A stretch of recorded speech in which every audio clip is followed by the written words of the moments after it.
Bonjour, comme promis, on va aborder aujourd'hui le premier cours sur la littérature française, sur l'histoire des idées en France. Ce cours est destiné pour les étudiants de la littérature française, la première semestre 1. Ça d'un côté, d'autre côté, pourquoi pas pour ceux curieux d'avoir plus ou moins une petite connaissance sur l'histoire de la France pour pouvoir aborder après euh, des romans français. Tout d'abord, je vais donner le plan de secours qui va se reposer sur quatre axes. Bien sûr, je vais commencer avec une introduction générale. Le premier axe dans lequel je vais parler du Moyen Âge, la Renaissance. Le deuxième axe, je vais aborder le système politique en France depuis les origines jusqu'à la Renaissance. Le troisième axe, ça va être, ou ça va concerner la littérature pendant, bien sûr, le Moyen Âge et la Renaissance. Puis la religion en France, pendant bien sûr le Moyen Âge et la Renaissance. Et enfin, je vais parler un peu de la littérature française depuis la création de l'État français jusqu'à la Renaissance. Avec enfin une petite conclusion pour bien fixer les idées. Euh, Avant de commencer, je tiens à vous dire que normalement ce programme en S1, littérature française, ça se fait pendant 12 séances, c'est-à-dire 12 semaines. C'est pour ça que je vais être un peu concis, je vais être un peu court, mais je vais essayer d'être précis et compréhensible. Donc, je vais commencer, comme j'ai dit, avec une introduction générale. Tout d'abord, on va parler un peu des périodes de l'histoire. L'histoire, il se divise en deux grandes parties. La préhistoire et l'histoire. Donc, c'est quoi la préhistoire? La préhistoire, selon les historiens, c'est toute la période qui s'étend ou qui s'étale des origines de la Terre, qui est fixée à peu près 4,6-4,7 milliards d'années, jusqu'à la découverte de l'écriture. Puis l'histoire, depuis la découverte de l'écriture, vers moins 3300 jusqu'à nos jours. Pourquoi cette division entre deux grands airs, l'histoire et la préhistoire ça me fait penser à une citation d'un grand historien qui disait que là où il n'y a pas de document, il n'y a pas d'histoire. Et c'est dans ce sens qu'on a divisé l'histoire en deux grandes histoires. La préhistoire, c'est-à-dire avant l'histoire, où il n'y avait pas d'écriture, et l'histoire, là où a commencé l'écriture. Ça fait à peu près 3300 avant Jésus-Christ. Donc, j'ai défini la préhistoire. Et l'histoire aussi se divise en quatre grandes parties. La première partie, c'est l'Antiquité. La deuxième, c'est le Moyen Âge. La troisième partie, c'est la période moderne. Puis la dernière, c'est l'époque moderne. Je répète, donc, comme j'ai dit, la première période, c'est l'Antiquité. La deuxième, c'est le Moyen Âge. La troisième, c'est l'époque moderne. Puis la dernière, c'est l'époque contemporaine. C'est quoi l'Antiquité? Je vais commencer par définir l'Antiquité. Je vais insister sur les dates parce que pour moi, les dates, c'est essentiel. L'Antiquité, c'est quoi? C'est toute. Normalement, c'est une période. C'est une période qui s'étale de la fin de la préhistoire, c'est-à-dire de moins 1300, c'est-à-dire le moment où on a découvert l'écriture, jusqu'à la chute de l'Empire romain d'Occident. Il faut insister, l'Empire romain d'Occident, pas d'Orient. vers 476 avant Jésus-Christ, ou tout simplement vers moins 476. Il y avait beaucoup de civilisations pendant l'Antiquité. Je vais insister sur trois grandes civilisations. La première, c'est la civilisation égyptienne de moins 1330 à peu près vers moins 800. Cette civilisation, il suffit de voir les pyramides pour, pour reconnaître l'apport qui a apporté à l'humanité cette grande civilisation. Puis après, il y avait la civilisation grecque, pardon, la civilisation grecque qui commence de moins 800 jusqu'à moins 100. Il a duré à peu près 7 siècles. Donc, cette civilisation grecque, on peut la diviser aussi en deux grandes périodes. La première période, c'est la période de l'épanouissement, la période de l'apogée, de moins 800 à moins 400. Dans cette période, il y a le sommet de la civilisation grecque, l'épanouissement de cette civilisation grecque. Puis de moins 400 à moins 100, c'est un déclin long. Un déclin qui n'est pas brutal, un déclin successif de cette civilisation grecque et par suite la romanisation de la Grèce. Ça veut dire romanisation, c'est-à-dire l'envahissement des Romains, l'envahissement de la Grèce par les Romains tout simplement. Puis il y a la civilisation romaine qui de moins 100 vers 476 après Jésus-Christ. Cette civilisation, cette période de la civilisation romaine peut être divisée elle-même en deux grandes parties de moins 100 à 100, moins 100 à 100,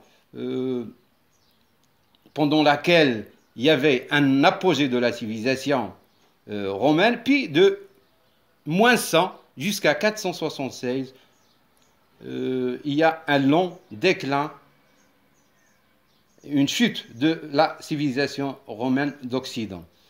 Donc, ces trois grandes civilisations, ils ont apporté, comment dirais, c'est le socle ou le soubassement de la civilisation moderne. L'Antiquité, c'est une période marquée par de très grands progrès au niveau de connaissances humaines. Je vais citer des noms pour bien se rendre compte de l'effet de cette civilisation antique. Par exemple, la civilisation grecque, il suffit de citer Pythagore, par exemple, Thalès, on a vu ça dans le collège, le théorème de Pythagore, théorème de Thalès, Euclide avec la géométrie euclidienne qui a duré des siècles et des siècles. Puis ça dans le domaine mathématique, dans la philosophie, il suffit de citer Socrate, Platon, Aristote. Dans le domaine de la poésie, la littérature, il suffit de citer Homère avec l'Iliade et l'Odyssée, Hésiode avec la théogonie d'Hésiode, les travaux et le jour. Puis dans la civilisation romaine, il suffit de citer aussi Virgile avec l'Inéide, puis Ovide avec l'art d'aimer et les métamorphoses. Donc c'est un travail gigantesque qui ont fait ces grands écrivains, poètes et philosophes de la période antique. Dans le domaine du théâtre aussi, le théâtre c'est un terme antique, c'est par rapport au culte de Dionysos. Donc le théâtre a des origines dans la Grèce antique. Il suffit de noter aussi Échille, de citer des noms comme Échille, Sophocle, Euripide.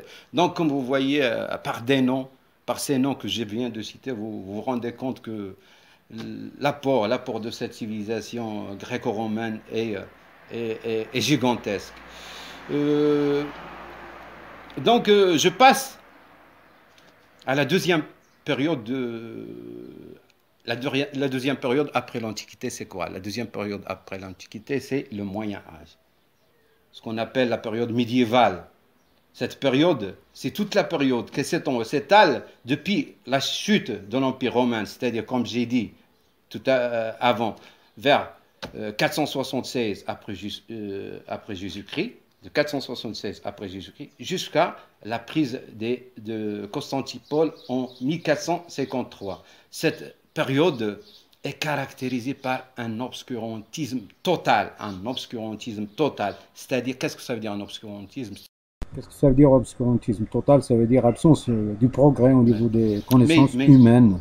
je tiens à signaler que cette période d'obscurantisme occidental, il ne faut pas oublier que la civilisation arabo-musulmane a connu son âge d'or, son âge de lumière depuis le 8e siècle jusqu'à le 2e siècle avec les deux dynasties, les Omeyyades et les Abbassides.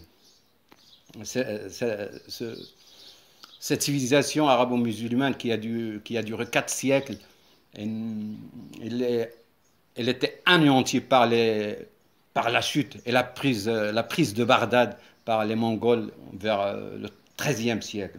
Ça, entre parenthèses, parce que l'Occident, rarement qui tient compte de l'apport de la civilisation euh, arabo-musulmane, euh, l'apport gigantesque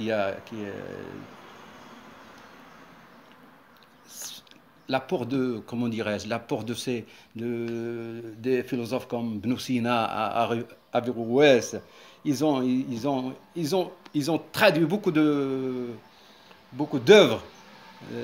des Grecs, mais rarement qu'on entend parler de ça dans la littérature occidentale. Puis il y a l'époque moderne. C'est quoi l'époque moderne? L'époque moderne, c'est une époque c'est une période qui s'étale de la fin de moyen âge, c'est-à-dire de 1453, comme j'ai dit, la chute ou la prise de Constantinople vers 1453 jusqu'à la Révolution française en 1789. Cette période de l'époque moderne, on peut la diviser en trois grandes périodes. Puis il y a le 15e siècle, il y avait la Renaissance italienne, puis le 16e siècle, la Renaissance française, puis il y a le 17e siècle, appelé aussi le grand siècle. Pendant cette période, la France est une grande puissance mondiale. Les avances, les avancées plutôt, sont très importantes. Il suffit de citer Molière, Racine, Boileau, Madame de Lafayette, Baillet, Fontenelle, Descartes, Pascal, pour, euh, pour reconnaître cette, pourquoi cette grandeur du 7e siècle, pourquoi on l'appelle le grand siècle. C'est aussi ce siècle, pendant ce siècle, que la langue française arrive à sa perfection avec, euh, avec la constitution de l'Académie française. Pendant cette période aussi, il y avait beaucoup de dictionnaires, des lexicographes qui ont fabriqué beaucoup de dictionnaires. Euh, Puis il y a le 18e siècle. Après, on a dit donc le 15e siècle, la Renaissance italienne, le 16e, la Renaissance française, le 17e, le grand siècle, puis le 18e siècle, le siècle de Lumière, le siècle de Voltaire, Montesquieu, Rousseau, Kant en Allemagne. Donc c'est un siècle où la raison